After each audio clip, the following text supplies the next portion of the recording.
Je passe à la présentation suivante sur l'impact phytosanitaire agronomique de 3 systèmes de production Beaujolais Village. Donc, je remercie également les personnes qui participent à l'action. Donc, il y a Thierry et aussi Jean-Noël qui participent, et puis bien, tous les collègues du domaine aussi. Donc l'objectif, bon, on est toujours sur le même objectif, hein, de façon plus générale, c'est la réduction de l'utilisation des produits phytosanitaires.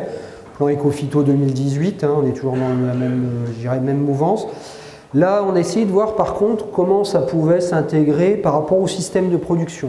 C'est-à-dire que là, on ne regarde plus, je dirais, les techniques prises séparément, mais plus un ensemble de techniques, hein, pour voir comment on peut influer, notamment diminuer, hein, parce que c'est quand même le but, l'utilisation de ces produits phytosanitaires.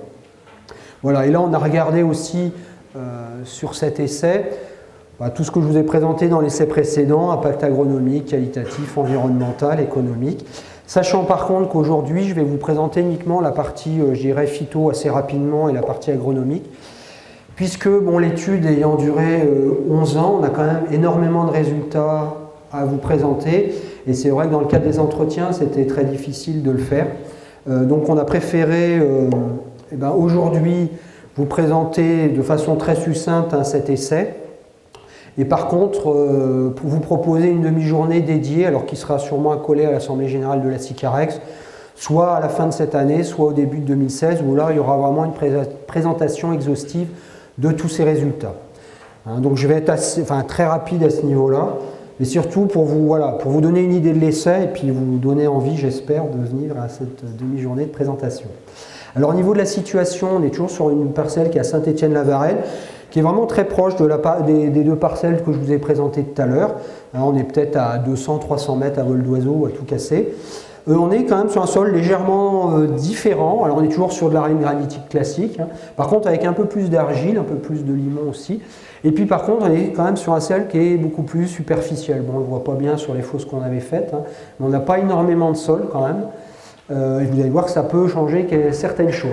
Au niveau de l'année de plantation, donc 88, on a laissé en place en 2003, donc la parcelle, enfin la vigne était déjà bien implantée, on va dire. Et on est parti sur un mode de conduite, je dirais, classique, hein, le gobelet à peu près 10 000 pieds hectares. Voilà, oui, peut-être préciser aussi qu'on est quand même sur des teneurs en matière organique qui sont assez élevées sur cette parcelle. On est entre 2 et 3%, ce qui est quand même élevé pour ce type de parcelle, même si on est sur un sol un peu superficiel. Au niveau des modalités, donc trois modalités. Le conventionnel. Alors le conventionnel, on s'était posé la question à l'époque de le mettre en place, parce que voilà, conventionnel c'est quoi pour nous? C'est calendrier préétabli. En clair, on assure quoi. On assure, donc en clair on bétonne au niveau phyto. Hein, on ne veut pas de soucis de phyto. Pareil au niveau entretien du sol, donc désherbage chimique en plein. On ne veut pas de concurrence, hein, c'est clair. C'est vrai que ce n'est pas tout à fait l'objectif qu'on a au niveau du plan Éco-Phyto. Par contre, nous, l'intérêt qu'on voit, on va le voir ensuite, c'est que ça nous permet d'avoir une référence. Alors, pas une référence phyto, ce qu'on recherche, hein, mais une référence en termes notamment de vigueur de rendement. C'est-à-dire qu'on va pouvoir ensuite juger les autres systèmes de production par rapport à un système de production qui n'inclut pas de concurrence, on va dire. Pour la partie raisonnée, donc on suit le cahier des charges TerraVitis, et puis depuis 2010, on a inclus également le Polymildium, hein, donc Polymildium, processus opérationnel de décision qui permet de limiter, en théorie, hein, les interventions anti-mildiou et anti-odium. Donc je ne vais pas rentrer dans le détail de vous expliquer comment ça marche. Bon, je crois que Caroline avait dû le présenter dans des réunions, enfin bon, on le présentera peut-être plus en détail lors de la demi-journée de présentation de ces résultats. Je ne rentre pas trop dans les détails parce que j'ai pas trop le temps, mais bon voilà, l'idée c'est il y a des traitements qui sont obligatoires, 2 traitements anti-odium, 2 traitements anti-mildiou obligatoires, les autres traitements sont optionnels en fonction d'observation et de risque au niveau de la parcelle, pour faire très court. Au niveau de l'entretien du sol, donc au départ on était parti sur un désherbage chimique en plein, hein, comme sur la partie conventionnelle. Après on s'est dit qu'on allait quand même évoluer par rapport à ce raisonné, donc on a laissé pousser un enherbement naturel sur tous les interrants à partir de 2008, et on a un petit peu modifié cette approche. Vous allez voir pourquoi, enfin suite à la concurrence en fait. À partir de 2012, on est repassé en un enterrant sur 2 enherbé naturellement, on a donc redésherbé l'autre intervalle.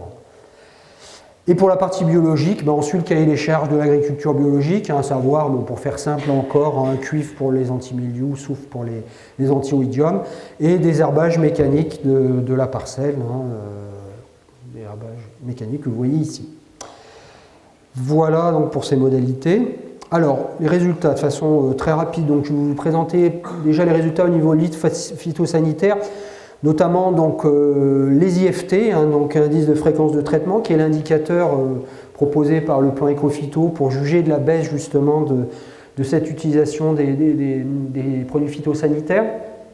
Donc là, je vous ai mis les IFT annuels pour les trois modalités. Donc vous avez le conventionnel en bleu, raisonné en rouge et le bio en vert. Alors, ce qu'on peut dire, logiquement, le conventionnel il est au-dessus des autres, ce qui est normal, on a blindé là au niveau phyto. Pour la partie raisonnée, vous voyez qu'on est en dessous avec une petite diminution à partir du moment où on utilise le pot de mildium, alors qui est surtout sensible en 2011. Vous voyez que par rapport au conventionnel, on est quasiment 5 fois moins d'IFT. Donc c'est vrai que c'est un avantage quand même du pot de mildium. Alors autant pour des années qui sont un peu plus sensibles au niveau maladie, on a un petit gain mais qui n'est pas très important. Par contre, pour des années où voilà, on a peu de risques, on réduit quand même fortement l'utilisation des phytos. Et puis pour le bio, donc on voyait qu'on était sur des IFT qui étaient faibles, on était même plus faible que le raisonné. Et puis donc à partir de 2009, on a un petit peu changé la stratégie, notamment sur plusieurs points au niveau du soufre. On a un petit peu plus blindé à ce niveau-là parce qu'on avait eu des petits soucis d'oïdium. Également au niveau du cuivre, je vais vous le dire après, mais en 2008, on a eu aussi des gros soucis, une grosse attaque de mildiou sur grappe sur le bio. Donc du coup, on est passé un peu plus de cuivre et surtout aussi, on a changé de produit qui augmente l'IFT. On est passé en fait du cocide au chanflot en fait, voilà, du coup ça augmente l'IFT. Et puis également, on a fait des traitements à base de Bacillus subtilis, donc contre la pourriture qu'on ne faisait pas avant. Donc ça explique pourquoi on a cette augmentation assez importante de l'IFT à partir de 2009. Voilà, et puis rien d'autre à rajouter. Donc là, c'était sur la partie hors entretien du sol. Pour la partie FT, entretien du sol, mais évidemment, il n'y a pas le bio, puisqu'il n'y a pas l'utilisation d'herbicides. Vous voyez que au départ, raisonné conventionnel, c'est pareil, puisqu'on fait à peu près la même chose, même si les désherbements peuvent être différents. À partir du moment donc, où on a laissé l'enherbement de tous les interrants, logiquement on diminue l'utilisation des herbicides puisqu'on ne désherbe plus que sur le rang. Et puis ça réaugmente une fois qu'on repasse à un interrant sur deux de façon logique. Donc si on regarde le total, vous voyez que globalement sur le conventionnel on est le plus élevé, mais on est quand même relativement en dessous de la référence régionale qui doit être pas loin de 16 ou 17 je crois. Donc vous voyez qu'on est un petit peu en dessous, notamment en fin d'études. Et puis qu'on gagne quand même par rapport donc au conventionnel sur les deux autres modalités. Donc si on regarde surtout plutôt à la fin, parce que c'est vrai qu'on est allé quand même sur ces essais, on est toujours par tâtonnement au niveau des traitements, au niveau de la mise en place de l'entretien du sol. Donc je dirais que peut-être c'est plus vers la fin, on est les plus, voilà, on a déjà nos techniques de croisière. On peut avoir une réduction facilement de 30 à 40% quand même de l'IFT. On n'est pas aux 50% qui était prévu dans le plan Ecophyto, mais je dirais que c'est déjà pas mal. J'ai aussi voulu traduire ça aussi par le nombre de passages, aussi, qui est important aussi à prendre en compte, plus je dirais d'un point de vue disponibilité de temps puis économique. C'est vrai qu'en nombre de passages, donc sur la partie hors entretien du sol, vous voyez que le bio est quand même plus gourmand, on passe plus souvent, c'est logique par rapport à l'utilisation du cuivre et du soufre. Avec une augmentation aussi importante, notamment en 2013, qui est liée au fait qu'on a un peu plus fractionné les apports. Et puis 2013, qu'augmente sur toutes les modalités du fait qu'on a eu un cycle végétatif plus long. Donc voilà, la période de traitement a duré aussi plus longtemps. Pour les entretiens du sol, l'entretien du sol, c'est là qu'on voit le plus l'impact du bio. Donc, qui est notamment assez important. Vous voyez qu'il reste quand même dans le même ordre d'idée que le raisonné, mais supérieur au conventionnel. Ce qui fait qu'au final, on est quand même un peu plus d'opérations quand même sur le bio globalement. Donc il faut avoir aussi, qu'il faut prendre en compte à ce niveau-là.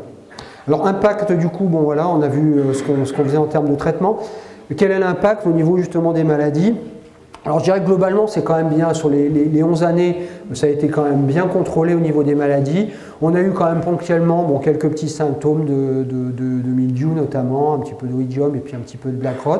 On a quand même eu 2 années où le mildiou a fait quand même pas mal de dégâts, essentiellement dans le bio. C'est en 2008 et en 2012, alors même si aussi les 2 autres modalités étaient un peu touchées, vous voyez que là vous avez le résultat. Donc c'est intensité mildiou sur grappe à la vendange. Vous voyez que c'est quand même pas négligeable. On verra sur le rendement. Donc c'est un petit peu le petit bémol qu'on peut voir à ce niveau-là. Et sur l'intensité de la pourriture, vous voyez qu'il n'y a pas des grosses différences en fait. On a tendance à avoir un peu plus de pourriture sur le conventionnel. Vous allez voir ensuite qu'on peut le relier aussi à la vigueur. Et puis également, certaines années un peu plus sur le bio, mais avec des valeurs quand même qui sont des intensités sur grappe, de pourriture qui sont quand même très faibles. Voilà, donc au niveau des résultats viticoles, donc très rapidement, ce qui est intéressant de voir, c'est la vigueur. Donc vous avez ici les résultats du poids moyen du sarment. Globalement, conventionnel, c'est le plus élevé, comme je disais, ça nous permet d'avoir la référence, entre guillemets, sans concurrence, entre guillemets, voilà. Et puis, donc, pour le raisonner, vous voyez qu'au début, on est à peu près équivalent au conventionnel, et puis dès qu'on passe à l'enherbement, bien évidemment, une réduction de vigueur, tout à fait logique. Par contre, vous voyez qu'elle est beaucoup plus importante que l'essai que je vous ai présenté tout à l'heure, comme quoi le fait qu'on soit quand même sur un sol plus superficiel, l'impact est quand même différent. Avec bien sûr le point d'orgue, c'est 2011, printemps très sec, et là c'est vrai que la vigne n'a vraiment pas aimé. C'est pour ça qu'on est passé à un enherbement, un interrant sur 2 à partir de 2012. Je n'ai pas pris de photos, mais on avait vraiment l'impression que c'était une bonsaï, quoi. Les vignes, c'était vraiment très très net. Vous voyez, on est carrément moitié moins en vigueur que le conventionnel. C'est très très marqué. Pour le bio, on est logiquement toujours. Alors logiquement, pourquoi? Parce que d'une part, on a le désherbage mécanique qui a plus d'influence sur ce sol superficiel que dans les sols plus profonds qu'on a vus tout à l'heure dans l'essai d'entretien du sol. Et puis également, je ne l'ai pas dit, mais il y a également un développement, comme dans les essais précédents, sur le désherbage mécanique, on a toujours quand même développement d'adventices. On les contrôle, mais plus ou moins bien. Notamment sur cette parcelle, vous avez vu, elle est quand même un peu plus argileuse. On a quand même tendance à avoir pas mal de pousses d'adventices.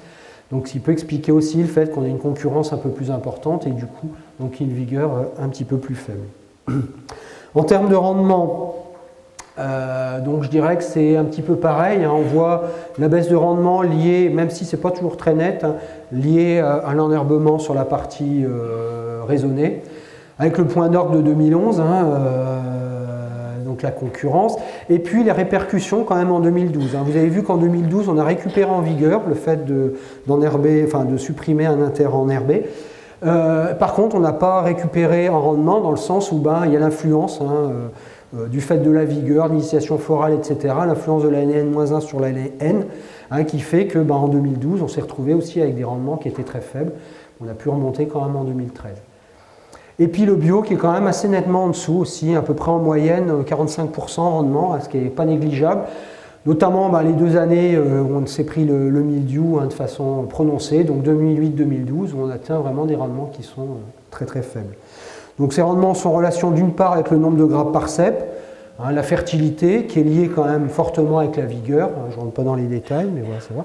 Et puis également sur le poids moyen de la grappe, qu'on voit bien là, qui joue aussi notamment sur les rendements 2008-2012 pour le bio, en lien essentiellement avec le nombre de baies par grappe, le fait que ça a été touché par l'oïdium, qu'on retrouve ici. Pour le bio en 2008, en 2012, sachant que par contre on a peu d'influence du poids des baies, que c'est plutôt le nombre de baies par grappe qui joue que le poids des baies qui est relativement équivalent, même si on a quelques petites différences significatives suivant les années. Voilà, sur la qualité de la vendange, très rapidement, je vous donne les moyennes, on peut avoir des petites variations d'une année sur l'autre, mais globalement vous voyez que c'est très très proche entre les 3 modalités, sur le degré, sur la T et sur le pH. Alors en conclusion, ce qu'on peut dire, donc globalement, bonne maîtrise des maladies, donc quand même le souci du bio pour les années à forte pression mildiou. Et bon, avoir un peu ce chiffre en tête, hein, c'est vrai on peut se permettre quand même d'avoir une réduction de 30-40%, hein, d'autant plus quand il y a moins de pression de maladie. Par contre, pour le bio, un des soucis, c'est le rendement quand même, hein, vous avez vu, on est pas loin de 50% en moins, en lien avec la diminution de vigueur, le désherbage mécanique, le développement des adventices. Donc c'est quand même un petit souci, on est quand même des rendements qui sont quand même faibles.